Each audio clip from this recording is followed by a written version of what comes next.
Wow. So we finished the last episode on a total cliffhanger. Hello, lovely. Welcome to Tea with Tui, where I spill the tea on all things spiritual, whether it's psychic insights or spiritual wisdom. Maybe you're here for a good ghost story, some good vibes, or you're simply curious along your spiritual journey and trying to make sense of it all. This is the podcast for you. I am your host and guide, Tui Tikiti, psychic medium, spiritual healer, and founder of Our Rising Academy. I've got a great episode ahead, so stay tuned. Thanks for listening. Last episode, what a cliffhanger. My beautiful girlfriend Amanda is with us again, and she asked me, how did I even get into being a psychic medium and spiritual healer? Like, how did I even find my way to this career? And I found my way through a cheating scandal, basically. You really left me on quite the cliff with that. So thank you. But I definitely recommend, if you're listening and you haven't listened to the previous episode yet, go back and listen to that one before you listen to this one, because you will be on the edge of your seat coming into this episode like I am. If you're ready to kick off like I am, Yeah. Tui, So take me through the cheating scandal. I actually worked in a haunted hotel. Okay, So wow. We're in. yes. The hotel that I used to work at was called Daisy's Hotel. It's renowned, like it's over 100 years old. Daisy is the resident ghost that was there. And there's lots of stories about Daisy. Long story short, I met my baby's dad there. I met my baby daddy at work. I ended up becoming a gaming attendant, bartender. And for those who don't know what a gaming attendant is from wherever you might be listening from in the world, it's basically that pokey machine person. So I was the one that wrote out the checks and filled up the coins and served drinks over the bar. I was working the night shift crew and he came in with his friend. And I remember closing up that night and I heard his voice. Now, I can't tell you all the steamy details that I was feeling in my body hearing his voice, but let me tell you, before I even saw that man, We've I all been knew there, girl. this person is going to be in my life. It was Woo! as pure as that, purely from his voice. So I'm pressing the numbers in to get all my data in from the pokey machines so I can go peep over the side, like, who is this guy praying? I remember in my head thinking, okay, he needs to be Caucasian. I hope this guy is really tall. I hope that he's like really big. And I'm hearing this voice and I'm like, "Oh, whoever this person is, I know I need to be like I in feel the, like I'm on a game show. yeah, Like yeah. Well, we're on the I Masked Singer or something like that. well, I end up turning the corner and lo and behold, this giant 6'7" Caucasian, like manly man worked in construction. So he had his construction outfit on. And when him and I just locked in eye contact, that was it. That was it. All Wow. over Red Rover. We had this instant connection. That night it was kind of romantic at the time. So I think I was 20 at the time. So it was romantic for a 20-year-old. Because it was closing, we had to get him out of the venue. Across the venue, there was a gas station. This guy really wanted to give me his number, but I'm working. I can't do that. So he walks over to the gas station as we're closing up the venue, and he has these bags for me and my coworkers. Have filled them to the top full of chocolates and snacks for the ride home, and put his number in there as he gave his to Wow. mine. Yeah, it was so cute. He then came back. He would try and find out when I was on the shift. I remember he saw me and he said, "Why haven't you messaged me?" I didn't message him. I was like, I was a little bit That was shy. obviously my first question. Like, Yeah, I was really shy. So then he came back. He gave me his number and he said, "This is the last time I'm going to give you my number. If you don't message me, I'm going to respectfully take that as a sign, but like, let me take you out." My friend who was working with me at the time, who was my husband, my working gay husband, he said to me, he said to me, "Don't you dare go on a date with this person. Like, this guy's a creep." I get weird vibes from him. And I just couldn't help myself. Lust really took over. So I ended up messaging him. We go out on a date. Even when I was contemplating messaging him, I kind of had these voices in my head leading up to this. We're starting to have a lot more ghost activities at work. It wasn't uncommon for like machines or alarms or like things to go off randomly, and they would happen in sequence. So, the hotel might not sense anything for a while. There might not be anything that goes off, but just every now and then there would be these cycles where Mm. alarms or things would be tripped that there's no way that could happen. Mm-hmm. Leading up to me messaging him, this was starting to happen a lot more. Mm-hmm. And as many people might suspect, when you are in a haunted pub, it's not really uncommon that regular visitors who are not physically there might come and accompany you in your car. So sometimes when Okay. I would get off night shift, I would like sometimes get like the heebie jeebies in my car, and I would say out loud or in my head, I don't know who you are. I can't see you, but get out of my car. So, And and I need to just pause you there please. because obviously I know that you have this gift where Yes. you actually can connect and see with people who are not physically in this Yes. world. Why could you not see these people? Okay. Well, that's going to probably be a conversation for the next episode because Okay, my experience with spirit was never light and love. Growing up at around the age of 11, I had actually experienced a lot of encounters with murderers, serial killers. All I ever knew, even at that stage, was that conversing with the other side is like conversing with the devil himself. got it. Okay, So got it. anything spiritual for me, I felt like even if I allowed the door to just be open ever so slightly, something evil's going to just rip that Yeah. sucker open. And I was just not prepared on any level to deal with what I had dealt with as a child. Yeah. So you So actually had that ability to just turn that off part of your life off. took a long time. And it was so scary. It was really scary. And then for a long time, didn't have encounters. I actually feel like for quite a number of years, I was probably just processing my trauma and not even Mm-hmm. knowing because remember, like, even at this stage before I've met my baby dad, I'm only 20.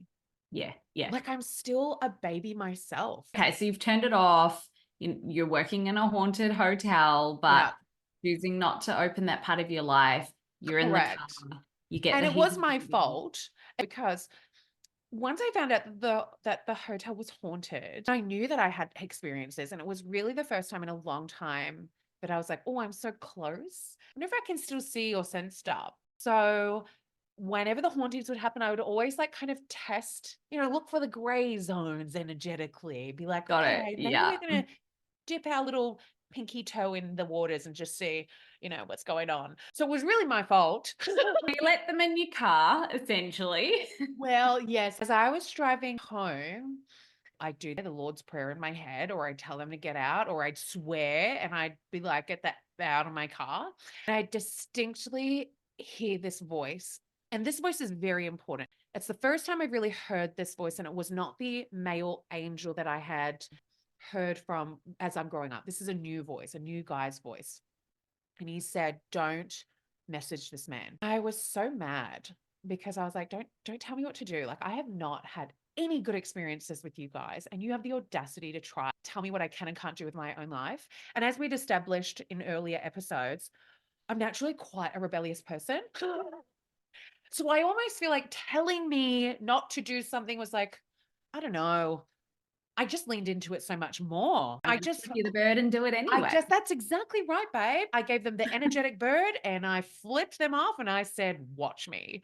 Ooh. And did they ever? So we ended up going on our dates. Several warnings not to date this man. Long story short, we dated for quite some time. When I say quite some time, we're talking months, not years. But in my world, it was very normal to go in, go hard, and go fast. It's all I had ever known about relationships. So for me, even 4 months felt like a year because it's just so intense. And you're just so swept up in the moment and so in love and blah, blah, blah. And you see his potential. So many women I know are relating to this right now. Anyways, Literally. yeah, I Literally nodding my head. so we end up moving in together. I think by like week 3, I remember getting up at nighttime in the middle of the night, going to pee as one does. And I'm in my bathroom. I know that there was moonlight coming into the bathroom. My 4-year-old version of me walks up to me. And I knew not to be scared, but I was like blinking my eyes, kind of thinking, am I still half asleep? Like I'm seeing me when I'm 4 years old walking up to me right now. So I'm like, what the fuck is going on? And I'm peeing and I'm like, I'm sure I'm asleep. And this 4-year-old version of me, she said, are you ready to be a mum yet? And that was the last thing that my son had told me when I had my very first reading. And he told the medium, when you're ready to be a mum, I'll come through. So when she said to me, are you ready to be a mum yet? I instantly thought of my boy and went, hell yeah, baby. If you're ready, I'm ready. 2 weeks later, I found out I was pregnant. Whoa. And I was just like, I wasn't even 12 weeks at that stage. I would have been like, well, I went and I had a test. It was the faintest line this was leading up to when I took a pregnancy test. My gut feeling was you shouldn't be drinking. It's not good for the baby. And I was like, brushing it off. We just moved in, whatever. I'm sick of being crazy at this point. The next weekend, I went to get a vodka orange juice. I smashed the first one because I'm a very fast drinker, especially back in those days. Got my second vodka orange juice, and I heard that booming voice that told me not to message him. I heard it loud and clear. Put that down. And Wow. I couldn't ignore that voice. I have to stop and listen. So I did. And then I went and got the pregnancy test, and then I found out I was pregnant.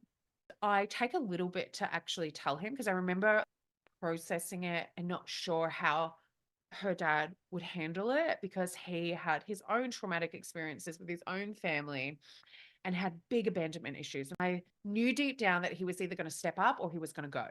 It was going to be one or the other. He'd either completely leave or he'd completely embrace this and stay. When I told him, I remember I was in the bedroom looking into the lounge room as I'm saying, well, I hope you're excited to be a dad because I'm pregnant. And you could hear a pin drop. And he, with his booming voice, said, you better not be.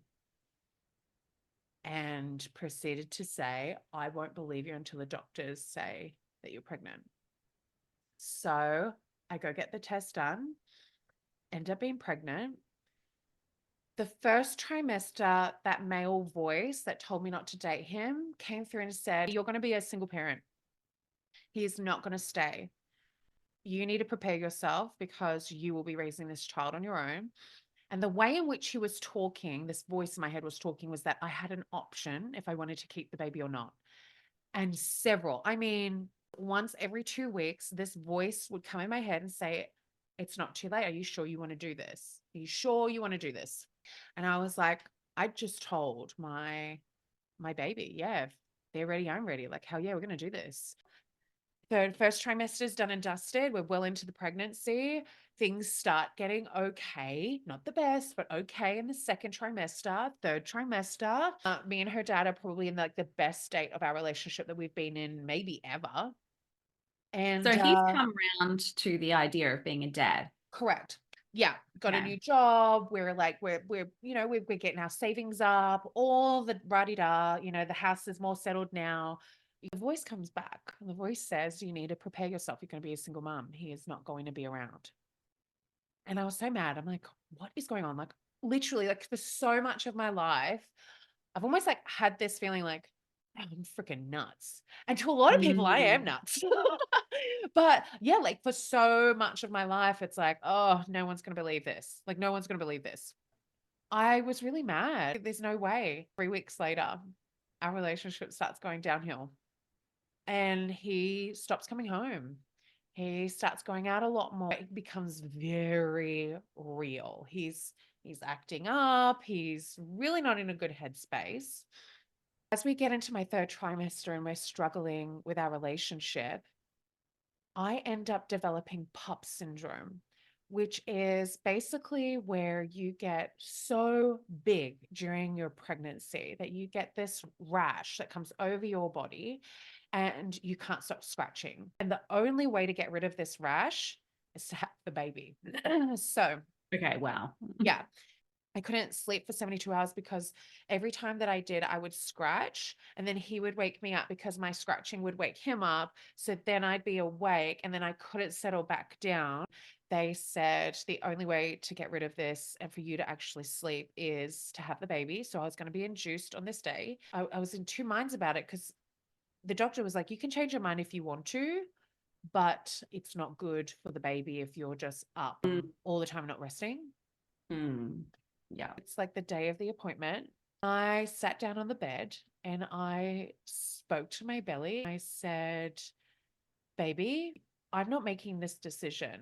If you want to be birthed on this day, because I was so big into astrology, if this is your birthday, you need to make the decision because otherwise I am going to put up with the scratching. I'm not going to interrupt when you want to be birthed. And 30 minutes later, my waters broke. Yeah. Wow. Yeah. So then it was all pistons firing. I ended up having to have an emergency C-section. While I was in hospital, all of the savings that I had for my maternity leave, he drained the bank accounts.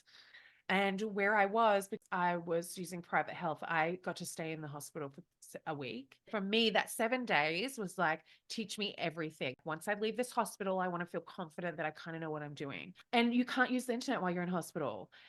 So I had no idea until I was there with my baby, calling him because he was not at the hospital. He was running late. And we had to stand outside the hospital with my brand new baby to leave. And as I'm waiting for him, I went to check the bank accounts because I wanted to know whether or not I should just call a cab.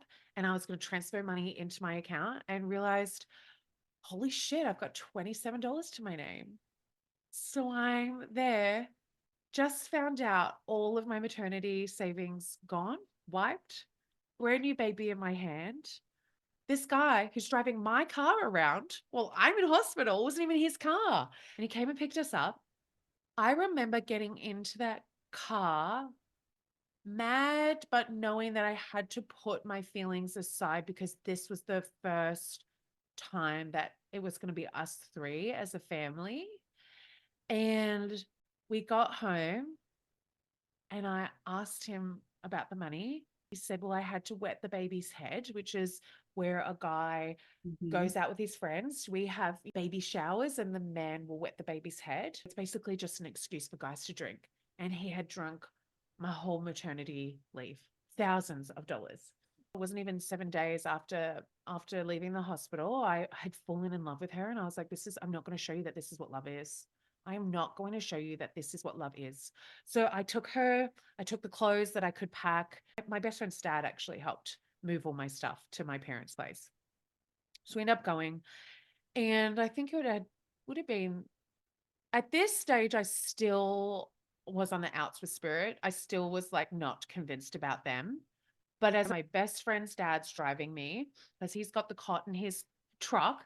Recovering from a cesarean. Recovering from a cesarean. Yep. Recovering from a cesarean, fresh out Wow. of hospital, fresh baby, going to my parents' house. And I was like, oh my God, that voice was right. And I was like, okay, this is like, it's too much now. Like it's too many things now that have happened, that have come true. And yes, I don't like it. So now I have this mindset of, well, they're going to tell you things. You're just never going to like what you have to hear. Like you're not going to like what Spirit has to say. Weeks had gone past. I'd moved out of the place. I get a message from him, probably maybe 2-3 weeks later. I get a message from him and he said, I want to meet up. I want to give this a go. And I was heartbroken. I was not going to have the family that I wanted to have. I'd grown up with my mum and dad together. Like I couldn't experience it. Like I wasn't going to have that with my daughter. So, and at this stage, I'm fresh 23-year-old. So still fresh, like still young, still freaking dumb. Child yourself. I wanted the father of my baby and I to stay together. But despite everything that went on, of course, I was like, yeah, let's meet up. So we meet up. We go and have lunch. He tells me how he's sorry. He tells me how he's late with his rent, tells me if he doesn't pay for it today, They're going to evict him. If I just do this one thing for him, then it's really, going to set our family up and I can move back in. And so I did. Everything that I had scrapped together for my savings was just enough to pay off his rent, that month's rent. So I paid for it. That night, that voice came back in my head, that big booming voice. And I remember looking at the time and it was 111. And I remember seeing that number going, oh, angels with me. It's another angel number. And that voice in my head said, go see her dad now. And I was like, oh my God, it's a ridiculous time in the morning. I can't do that. She's asleep. No one's home. I'm going to have to bring her with me. Like he's at his house. And the defiance in me, right? Don't tell me what to do.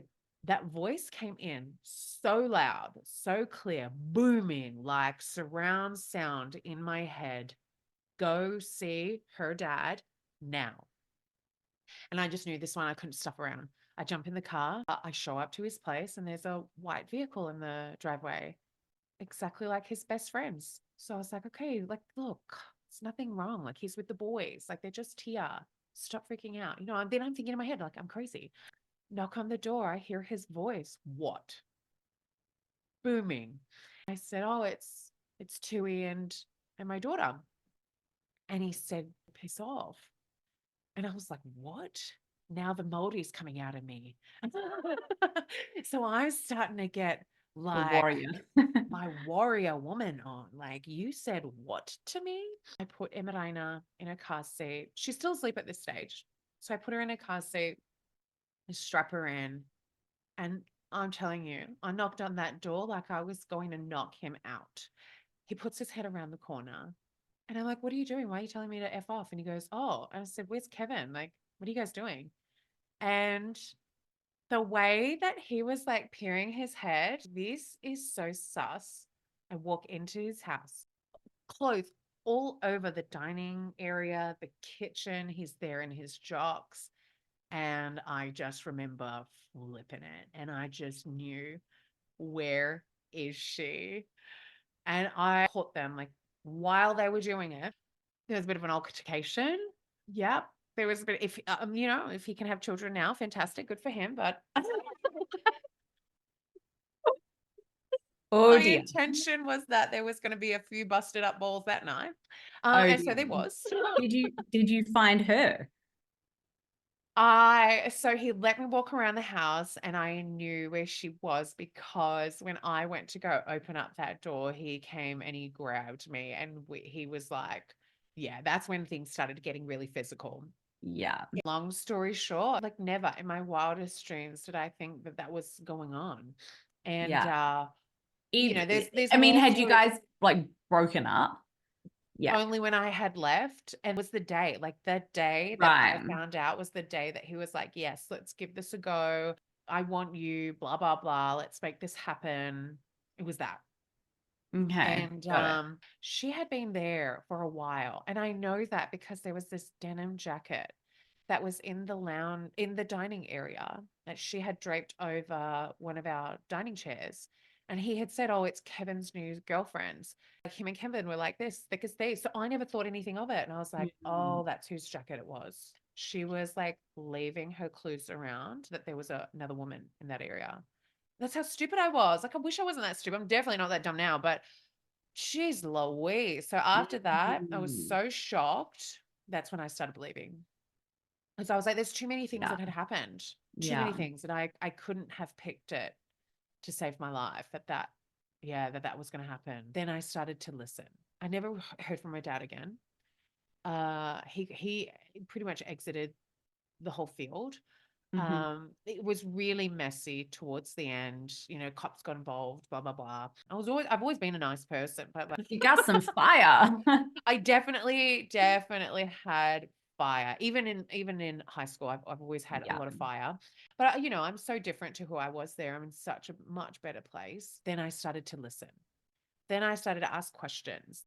I started to like really kind of have conversations with the other side. I wanted to test what I could even do. I'd never done any classes before outside of Reiki. I asked my girlfriend who I used to work with, she was a straight shooter. And that's exactly what I needed, because I was like, I don't believe in this myself. I don't know how I feel about it. I told her what I wanted to do. She was like, yep, I'm so more than happy to help you out. I didn't know what to do. I just started opening up like I would with a healing. I would just say to her what was coming up. She was absolutely blown away. We got to the end of her session. She said to me that there were things that I had brought up that literally no one knew. And Wow. if I had just spoken with confidence, she would have never have known that that was my first time. The rest is kind of history. I remember getting to a point where financially I didn't even have $10 to go buy nappies. We were not doing good financially. And I said to Spirit, because they had been telling me for a while, work with us, we want to work with you, like all the time. And I wasn't ready to open up that door until we got to the point where we were really in a tough spot. And I said, right, you make it happen. These are my non-negotiables. This is what I want. I know I'm an incredibly hard worker. If you cannot provide this, I will go get a full-time job elsewhere. I had that conversation, and I think the next day my sister said, oh, I was talking to so-and-so, and she was looking for a reader. And I just mentioned that you had done a couple of readings and you just started a business. I was like, oh my God, yes, I need the money. She was like, my friend wants to know how much she'll charge. And I heard that voice say $120. And I was like, oh my God, like I have not even had done a proper reading before. What? Something in my gut said, you need to do this, and this is the price. But my business brain was like, tell her I usually charge 120, but because she's your friend, I'm going to give it to her half price. So she only has to pay me $60 if she wants to have an hour session. So she booked in for the Wow. hour session. I know. She booked in for the hour session. And I said to Spirit, from this one person, I want through her, I want 5 more people. And that's exactly what happened. And those 5 people told 5 more people, and those 5 people told 5 other people. Within weeks, I was earning more than a full-time, well and truly more than full-time wage. By month, I think it was like month 3 or 4, people were talking about me overseas, and I was getting my overseas clients. I'll never forget when somebody messaged me and said, do you do phone readings? And I called my girlfriend, another girlfriend of mine in Melbourne, and I said, do you mind if I practice on you? Somebody's asked me to do a phone reading. I don't even know if I can do that. Can I read you really quickly? She goes, yeah. So then I tuned in and I passed her on the message. She goes, yep, that all makes sense to me. I'm like, all right, I hung up the phone, messaged that lady. I said, yep, I can do phone readings. Wow. And literally the same thing happens. Like when at the time, I would Skype people, and somebody asked for an overseas client and they deposited the money, and they were like my first overseas reading, and it was through Skype. I didn't even know if I could do that. I'd Wow. never done any formal training. I just knew. And every single time that I had a reading, they were like, whoa, what? Like, which is why they would tell their friends and family. That was history. Over a decade later, I'm doing the same thing. My Wow. business has now grown into businesses. I'm working in retreats and, mentoring in for corporate businesses right now, as well as doing readings. And, the business has really morphed into something huge. And Incredible. yeah, all through word of mouth, even to this day, word of mouth. Wow. Is most And of that's just the most beautiful, organic way that business can and be. 100%. And what a gorgeous lesson in learning how to listen to your intuition and surrender to what is and how it all worked out for you. Yeah. Yeah. All I wanted was, I just wanted a roof over my daughter's head. I wanted enough money to make a mum and a dad's wage. All of my dreams that I could have dreamt of, they've all come true. And now we get to dream new dreams, and we get to dream bigger dreams. And Mm. that version of me, like 3 years after leaving that hospital with my daughter in her carrier, 3 years later to that day, I had taken her dad to court. We had got matching last names. I was able to get us passports. Well, my first international tour in the US, and we got to celebrate her 3rd birthday in Disneyland. That I cried that day. Never in my wildest dreams. It was never even in my dreams. Yeah, dreams are coming true for us. So Oh, yeah, that gives very me lucky. goosebumps. That's Yeah. it's such a beautiful lesson in we're all here for a purpose. We're all Yeah. here for a reason. Whatever you believe in, universe, God, spirit, whatever it is, there's a plan for you. And that when you are rebellious against it, it's still always going to keep, persisting Yeah. until you surrender and listen. And all the things that Spirit said came true. I almost feel lucky in a sense that I know what's going to happen. I might not know all the finer details, but I definitely know what's going to happen, which gives me the heads up to know what to prepare for, which is why it's taken so long to do this podcast, because I understood what would come after the podcast and we're ready. Mm. Oh, I love that. I love Thank that. you. What a beautiful ribbon that we get to tie on this story of where Tui began. I love that. I'm excited for our next catch up. We are actually going to do a really fun part where you're going to actually experience your first ever reading with me or I with anyone. am. I think, hey, you haven't had a reading before. Is that right?